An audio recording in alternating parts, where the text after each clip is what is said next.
I was living the meme. It's like there's living the dream and there's living the meme. They just want state control of what you say. The left wanted to make comedy illegal, you know? Like you can't make fun of anything. Legalize comedy. Yeah. If I steal some Social Security, I can finally buy nice things. Yeah. You know?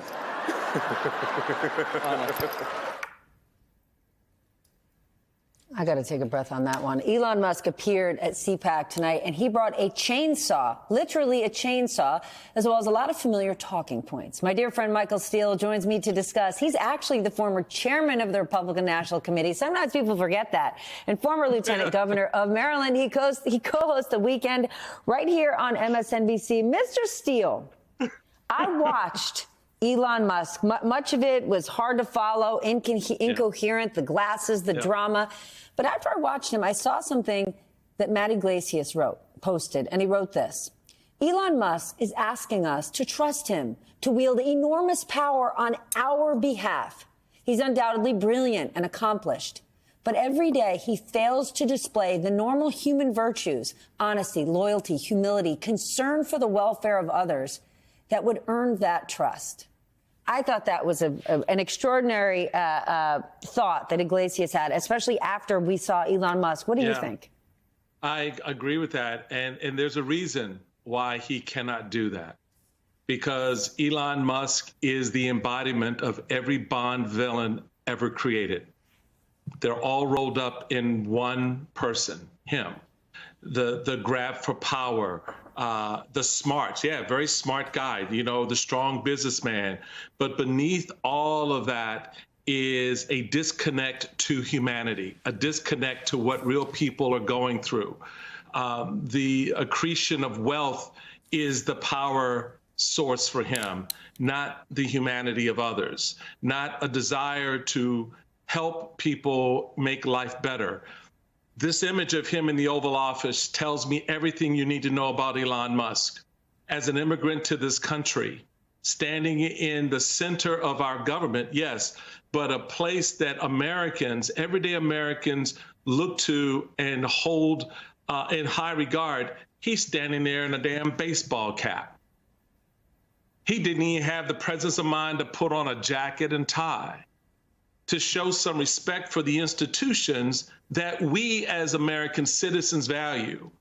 He wasn't born here. He wasn't raised in our culture. He hasn't gone through the strifes that we've gone through in the civil rights movement and the women's movement and the movement for just basic decency and pay for workers in this country. So that's all foreign to the foreigner who looks at others who also want to immigrate to this country and want to cut off their opportunity. That buzzsaw is the emasculation of our federal government in the hands of a man who doesn't give a damn about anyone in this country. And he's working at the behest of a man who cares even less. Why? Because he put him in charge. Well, let's talk about the president's official number two. His actual number two might be Elon Musk, but the official one is J.D. Vance. He was also at CPAC. Exactly. Who? I know. I want to share a few of the comments. Does he do movies? He does not. Watch what he had to say. Watch what he had to say. Our culture sends a message to young men that you should suppress every masculine urge. You should try to cast aside your family. You should try to suppress what makes you a young man in the first place. And I think that my message to young men is don't allow this broken culture to send you a message that you're a bad person because you're a man, because you like to tell a joke, because you like to have a beer with your friends. That might have brought a tear to his eye, but it would have smudged his eyeliner. Does that make any sense to you? That's just bull crap. That's just bull crap. Just substitute being a man for being white, because he's talking about young white men. That's what that's about. My boy, that wasn't the experience of the two young men I raised. They knew what being a man was. They're doing well. They're handling their business. There are a lot of young men in this country who come from broken homes, who grow up and are fine young men. There are a lot of young men in this country who have everything handed to them, right? And things don't turn out so well for them. But there's a lot more to go that goes into the development and the promotion and support of young men than sitting your ass, excuse me, I'm not going to go there, sitting your behind on the stage, pontificating, right, the way we see him there. What has he done to help these young men? He wrote a book. And in the time you wrote the book about your experiences, the hillbilly elegy, by all accounts, that experience is not how your story turned out. So what are you telling me? Who was the Elon Musk in your life? So, I mean, it's just, I wish people would just stop treating this crap from Vance and Elon and Trump as somehow normal, that somehow all these people are just put upon.